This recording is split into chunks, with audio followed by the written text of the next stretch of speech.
Every yard, every hit, every second. It's earned out here. This game demands more than just skill. It demands fuel. The right fuel.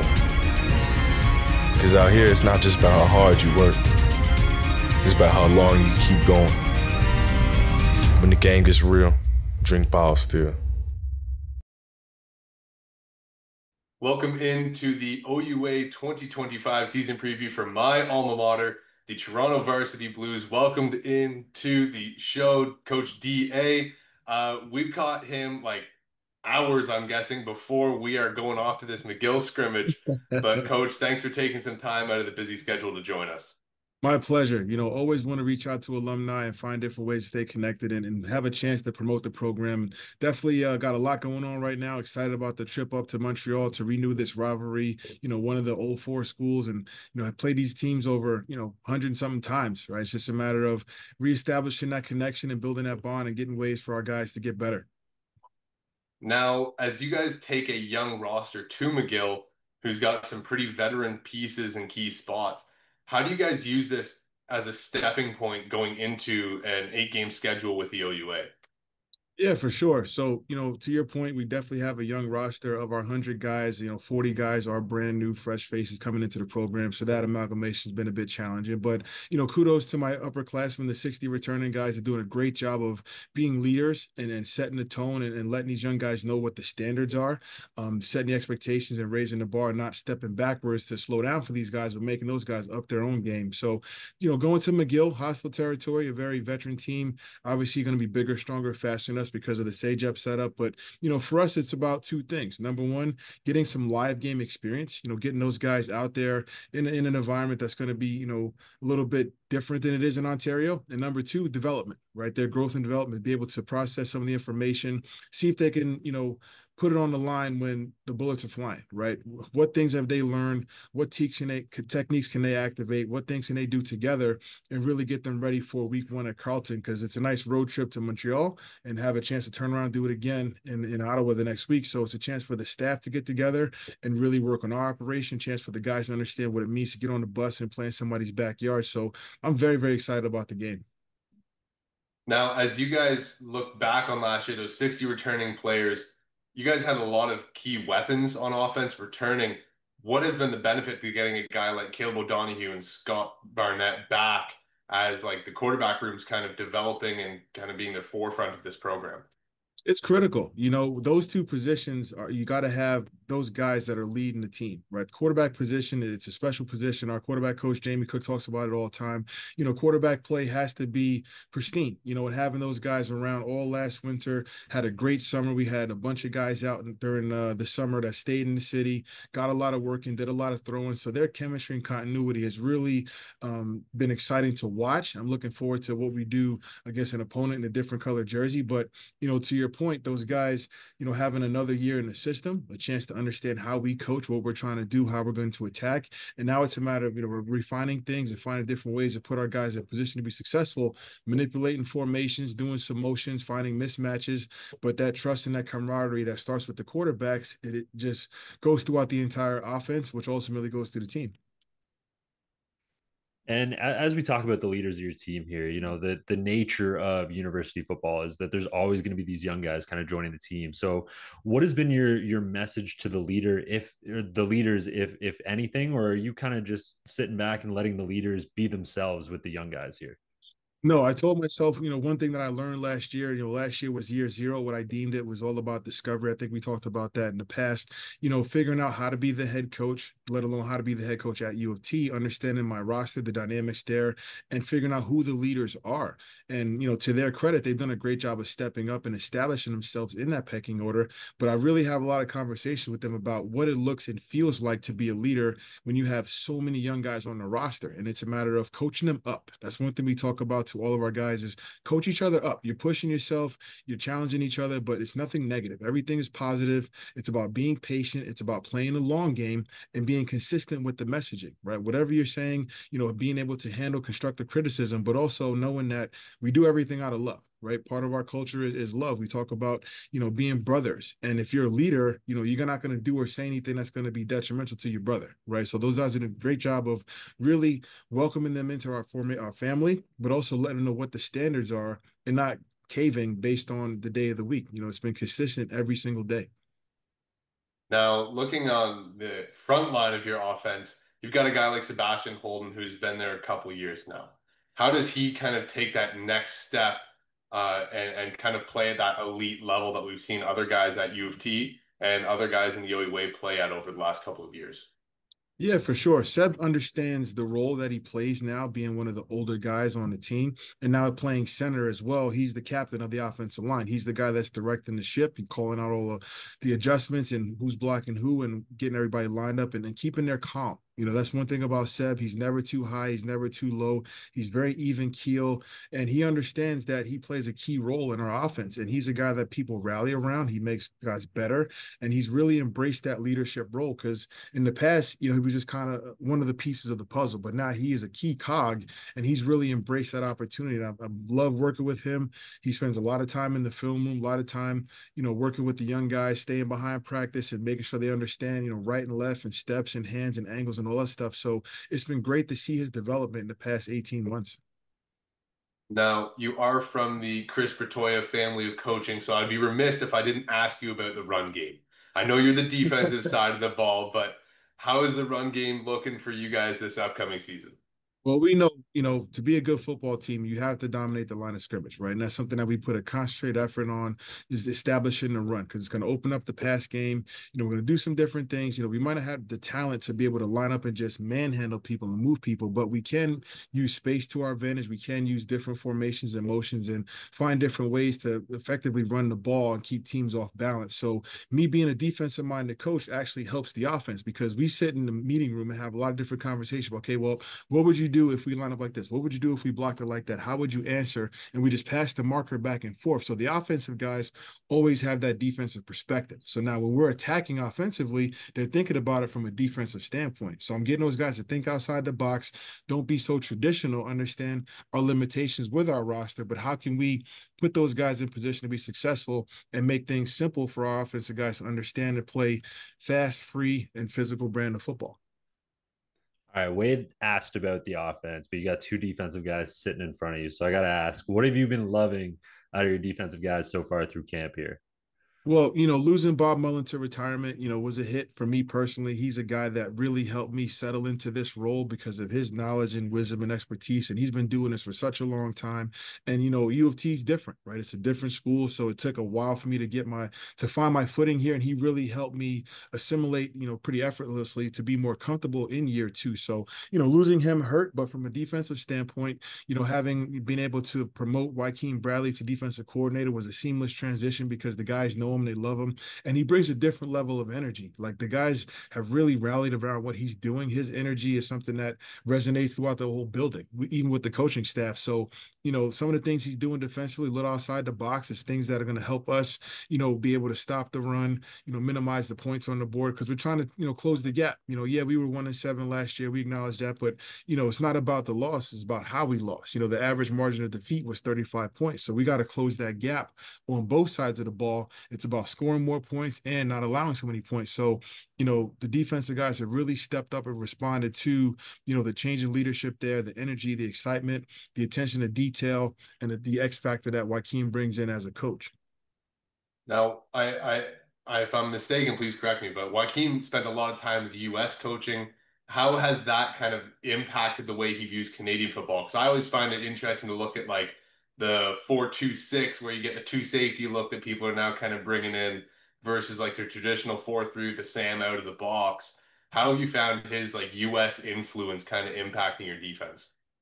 Well, he may not have spent as much time recently as you may remember. He was down Northfield, which is a U.S. Div 2, but after he left Northfield, he was with the Hamilton Tiger Cats and with the Yeah. Red Blacks. So it's not so much about the U.S., it's more so about the differences in the CFL versus U Sports, right? So, it is a little bit pass heavy in the CFL. So it's a matter of, okay, now we get to Ontario, we're going to see some double tight formations. We're going to see some heavy run game. How can we translate the things he does well from the CFL to U Sports. So him and I work well together, with him being, very, very refined when it comes to coverages, and maybe more of a box guy. So, get two minds like us thinking together, really putting together a package that fits our players and able to do both stop the run and get after the quarterback. So I'm excited to what he brings to the table. And the most important thing about his U.S. background is the passion, right? The energy, the excitement, the love of the game. That was one of the things that we're trying to instill in our players, is like, you can't just like it. It can't be a hobby. It's got to be something that you love. You're sacrificing all these days and times and hours and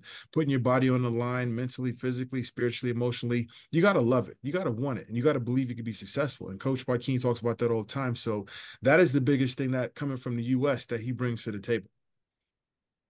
And you touched on it a little bit there, but the OUA is a unique conference in the fact that it is pretty run heavy, but there's a bunch of guys in this conference that can sling the ball. So how do you balance that defensively, and then how do you kind of counterattack there offensively in such a run heavy conference with these quarterbacks that can throw the rock? For sure. So, thorough film analysis, figuring out offensive coordinators' tendencies from a defensive standpoint specifically, what their bread and butter are, what things they do well, what things they want to get to in certain situations. How can you neutralize their strengths and capitalize on their weaknesses? What things are you going to spend the most of your time prepping to take away?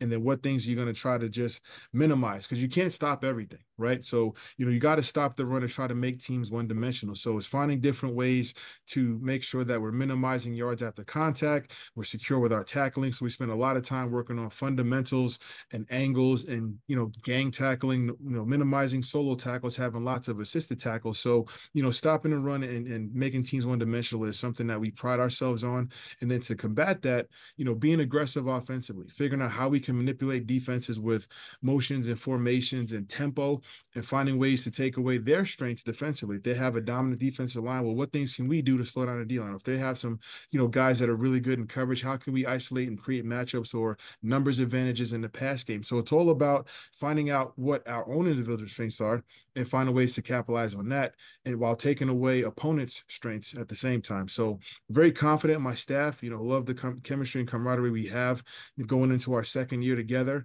Looking forward to what we do on game days. Speaking of game day, Now, week go one, for it. the Carleton Ravens are coming up. You mentioned it off the hop. You got a road trip down to Ottawa there to face them. What are we looking at there? What are you excited for? What are you looking for in your team in that week one matchup? Well, retribution, first and foremost. They came down here last year and gave it to us pretty good. So definitely, kept our receipts from last year. Looking forward to seeing our guys, get out on the road, in a big game situation in the afternoon at my old stomping grounds for sure. It's always a fun place to play. I'm looking forward to seeing how we translate all the work we did in the winter, in the summer, and in these past training camp days, and put it on the field when it matters, right? I'm looking forward to seeing us, respond to being punched in the mouth. And that's what this McGill scrimmage is about. It's a warm-up. It's a chance for us to go out there and spar with a different opponent to prepare for another opponent when it really matters. So, looking forward to getting back to that school. We owe them one for sure. And I'm looking forward to seeing how these guys compete. I got one more on the McGill scrimmage for you.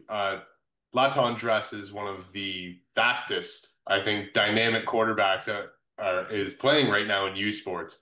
How big of a plus is that for your defense to see that before you even start the games that matter, like you just said? Yeah, I mean, I talked to Coach Alex. He can't play. He's not allowed. And I'm just kidding. So it's nice, because we watched the film a couple of days ago. We didn't spend too much time on McGill until the last couple of days. We want to really focus on us. But when you turn the film on, you see, and game speed is faster than film speed. So we talked about the last 48 hours with the guys, like we have to have proper angles. We have to use good technique. We have to understand that he's a one read and run guy. So if his first read is not there, he's taking off. But we are playing exhibition style. So the quarterback's not going to be live unless he breaks the pocket. Right. So, it'd be a great chance for us to be able to work our angles, work our fundamentals, and work our team tackling as a unit defensively. So it's a unique challenge for us, especially having Elijah Barnes, who can also run in week one. So that's why all these stars are starting to line up for us with this matchup leading into the season. Now, the last game I want to talk to you about is the Red Blue Bowl. It's kind of the one we have to talk about with York and Toronto. How does that look for you going into year one? Because we called last year 0. Now that you got a taste for what it's like to be in Toronto and play against York, what does it feel like going into year one? Oh man, it's one of those things. I circle every game. I don't just individually circle. Okay, we got to get this one. I circle them all because they're so few and far between. When you have 8 games, oh my goodness, the season goes so fast. So I'm not looking too far ahead. I'm focused on McGill first, and obviously Carleton next. But yeah, you definitely want to win for the city of Toronto. We got to get that Argo Cup back here where it belongs, and it's a team that we definitely need to beat. Right, hearing it from all the alumni, guys like yourself, like how did you lose to York and da da da da. So I've been wearing that for the past calendar year. So definitely looking forward to, having a chance to go in their backyard and give them a taste of their own medicine. So every game's a big game. And obviously there's none bigger than the rivalry game for the six. All right, taking a step back here, just outside of the games that you're going to play during the regular season, Toronto has put a fair amount of veterans into the next level, into the CFL. So for you as a coach, what message does that send to your current players, and how do you kind of relay those sorts of things now as the head coach? The CFL be a byproduct of the work you put in over your career. Right. If that's a goal that you have in mind, great. I'm going to help you get to that level. Myself, Coach Joaquin, we have playing experience. We have tons of contacts within the league. We can get guys opportunities, but it's a matter of, are you willing to do what other people are not willing to do? Right. That's the only way you not only get to that level, but stay at that level. So yeah, it's a nice, to be able to brag and boast about some of the success we've had in the past with getting guys to the next level. But we're all about this tea leaf that's behind me, right? We want to be able to put the best product on the field. We want to be able to develop our guys as student athletes, win a lot of football games, and let championships in the CFL be a byproduct of the work that we put in each and every day. This year is all about climbing, right? Our Chris Morris, the president of the Edmonton Elks, came in. He's an alumni, was played in the 90s, Hall of Famer here. He was the guest speaker at our gala. And he talked about, the mud. You can't pray for rain, but not deal with the mud. And, where we are in the standings right now, being, bottom 10, 11, we're stuck in the mud. And that's okay. We're going to embrace that. The philosophy is climb, right? Climb stands for care, right? Commitment and care, getting guys to be able to commit to themselves and commit to the process and care about their future and well-being. And if the CFL is one of their goals, they got to put the work in. Little details, making sure we're doing all the little things each and every day and not letting it become big things. So again, if we're talking about the CFL, what are you willing to do above and beyond the next man to give yourself that chance? I stands for invest, right? I don't use the word sacrifice anymore. I use invest because you think about the things you have to do to invest in your future. You got to commit to your time, your effort, your energy. You got to, time management and compartmentalize your thoughts and your ideas, right? And the return isn't always immediate. It takes time, right? So the CFL happens in a few years. It's not like the NBA where you go play 1 year college overseas and you go pro. In at CFL, you got to play 4 or 5 years to be able to get to that level, right? M stands for mindset. What's your mentality? What are you thinking about on a day-to-day? Are you mentally tough? Do you have that drive and charisma to be able to go forward and do the things that other people are not willing to do? Those guys that want to go to CFL, they have that mentality, right? And then B, my favorite, stands for brotherhood and belief, right? We play the ultimate team game. There's not one person that could dominate a football game. We have to operate as family. So we got to believe in our brother, believe in ourselves. And if you believe you can get to that next level, we support you and encourage you. So I think that, the CFL could be an end result for a lot of guys, but right now we're focusing on climbing as a program and climbing as individuals. That's awesome. I think Connor, I'm good to go. I'm fired up to start the season right now. Yeah, ready to But run no, through a wall for sure. Coach, I really hope the McGill scrimmage goes well for you. Be looking forward to week 1 at Carleton. That'll be a big game where you guys get to head up to Ottawa. It's always the worst road trip, but a fun one. Nice to get that. Nice to get that one out before school actually starts, is what we always say. Yeah, we Um, had we had a rough schedule last year. We had 2 long trips at the end of the year. We went to Windsor, we went to Ottawa, back-to-back weeks. That wasn't very favorable, but I like the road trips, especially early in the year, because to your point, you can really develop that chemistry and camaraderie. Nobody's taking any books or schoolwork on. They're just taking their playbooks, they're taking their iPads, they're watching film, they're studying up, they're working on their chemistry, and we're gonna have a good time in Montreal. Gave the guys a night to themselves. They're gonna have a chance to go and see some of the guys that have never been to the city before. Got a nice campus tour. Compliments to Coach Alex from McGill. So thanks to that staff for being great hosts. And just looking forward to getting these guys an opportunity to kick the season off on a high note. It's awesome to hear. Looking forward to it. Toronto Varsity Blues Coach DA. Once again, thank you so much for all the time that you've given us. Best of luck this season, Coach. My pleasure. Thanks a lot for the opportunity. Looking forward to chatting with you guys again.